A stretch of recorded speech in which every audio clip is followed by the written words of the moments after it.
This is Optimal Health Daily, episode 1355, Benefits of Stretching and Mobility Work by Leija of ericleija.com. And I'm Dr. Neil, your host and narrator. Welcome to another Tuesday edition of Optimal Health Daily. This is one of many podcasts in the Optimal Living Daily family where we read to you from blogs for free so that you don't have to read them yourself. To check out our other shows, just search for Optimal Living Daily wherever you're hearing this. But for now, let's get right to it and start optimizing your life. Benefits of Stretching and Mobility Work by Leija of ericleija.com. Often, stretching and mobility work are not at the top of our priority list when it comes to training.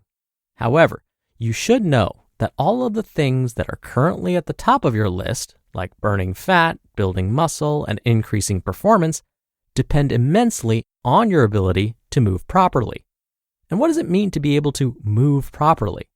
It means having a mobile and flexible body that can move easily through full ranges of motion without pain or strain.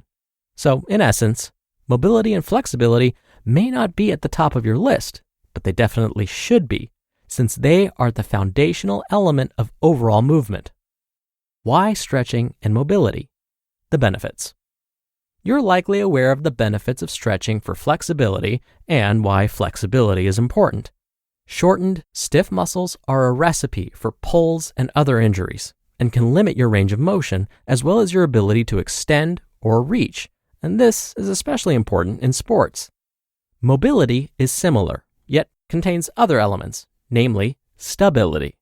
For instance, a flexible person may be able to reach down and touch their toes, yet when squatting, he or she may not be able to squat as deeply as someone who has plenty of hip and spinal mobility, and may have to rise up on his or her toes in order to come out of the squat. A mobile body will be able to squat deeply without rounding the spine, remain stable in their hips under the weight, and be able to rise to standing while maintaining proper form. As you can see, mobility isn't just flexibility, it's strength, stability, and flexibility combined. Benefits of stretching. Obviously, a huge benefit to stretching is its ability to increase your range of motion, which of course aids in overall movement and injury prevention. But that's not all. Stretching can also decrease back and joint pain by decompressing joints. It can improve your posture by stretching out your chest and shoulder muscles, which often become tight from hunching over. And it's an awesome way to open your chest and allow your shoulder blades to be fully pulled down and back. Stretching can also help improve circulation by loosening up your muscles for better blood flow and can also greatly improve extension ability. Imagine sitting all day, every day in a chair, then attempting to run or jump or even squat properly. Because your muscles have shortened due to sitting, even these simple moves are going to feel pretty difficult. In my opinion, you should be getting in a few stretches every day. You should even combine it with mobility warm-ups so that you're not stretching cold, which we're going to discuss in a second. Benefits of mobility training. Having good mobility unlocks your body's potential. When you're mobile, you are able to engage and recruit more of the right muscles and joints for every movement, which increases your ability to build proper strength and perform at a higher level. To give an example, if you've ever hit a plateau with presses using a kettlebell, barbell, or other piece of equipment, it's likely not because you don't have enough upper body strength to press more weight, but instead, it may be your lack of spinal mobility and stability that's causing your form to break down, which disrupts your ability to press more. For instance, if you're pressing weight but lack spinal extension or are unable to stand straight with proper posture, you will have trouble pressing the weight in a straight line overhead, which can lead to hyperextending your lower back to compensate. And that's not good news for those with spinal discs. As you can see, lack of mobility causes your form to fall apart, which leads to reduced ability to lift weight. And you could probably guess what that means when it comes to your gains. In addition to improving your movement foundation so that you can perform optimally, having good mobility can also help burn more fat. How is that possible?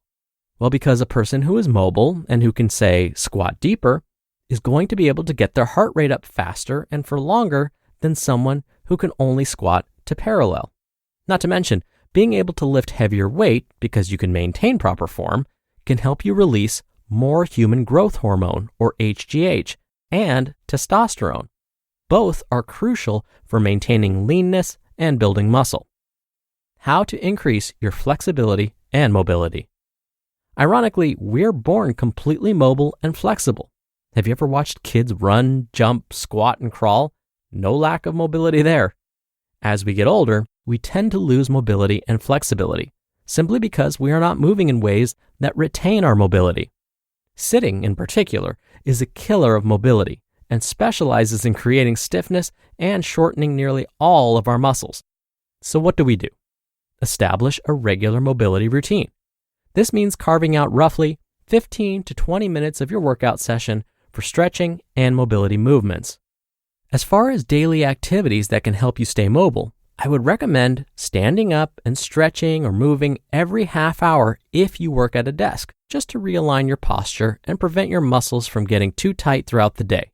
And if you can get in mini mobility sessions throughout your day, like 5 to 10 minutes, this would be ideal. The key with mobility is that it truly is the foundation for all of our movements, and consequently, our ability to burn fat and gain muscle. So, get into the habit of prioritizing it. Your body will reward you. To recap, 1.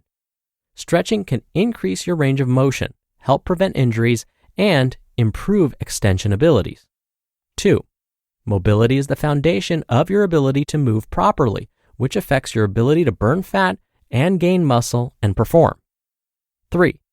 We are born mobile and begin to lose mobility over the years due to lack of movement. And 4. To increase mobility and flexibility, incorporate 15 to 20 minutes of mobility work into your regimen.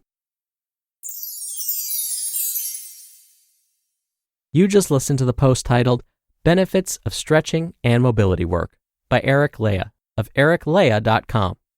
And a real quick thanks to Headspace. If people keep telling you to try meditation and you're like, when would I have time?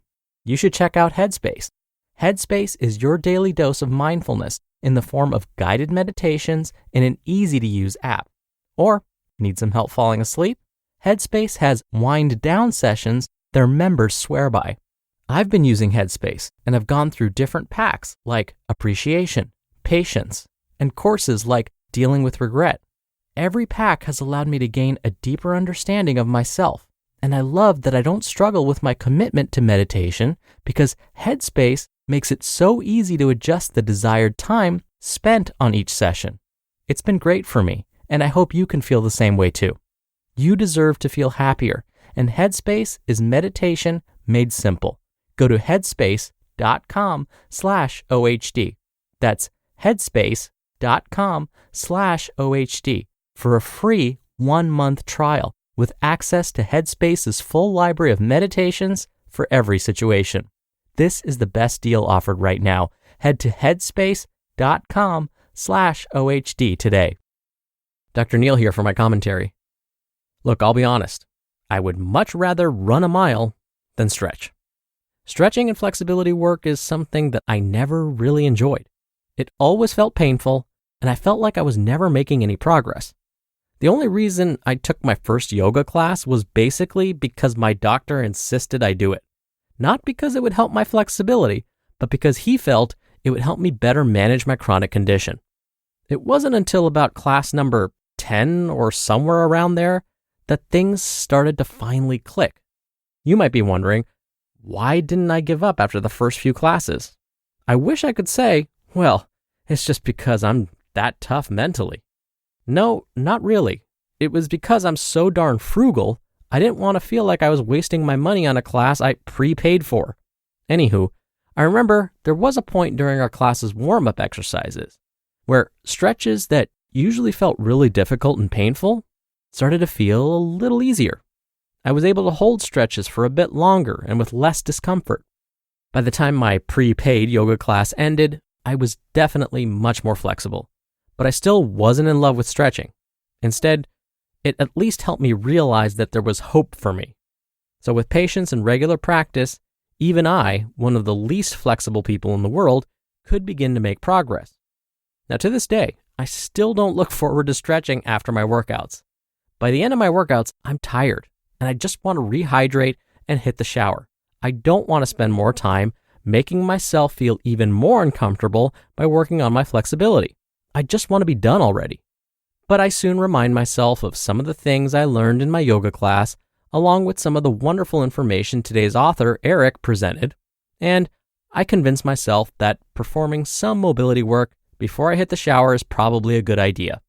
And without fail, I'm always grateful I did. All right, that's it for today. Thank you so much for listening.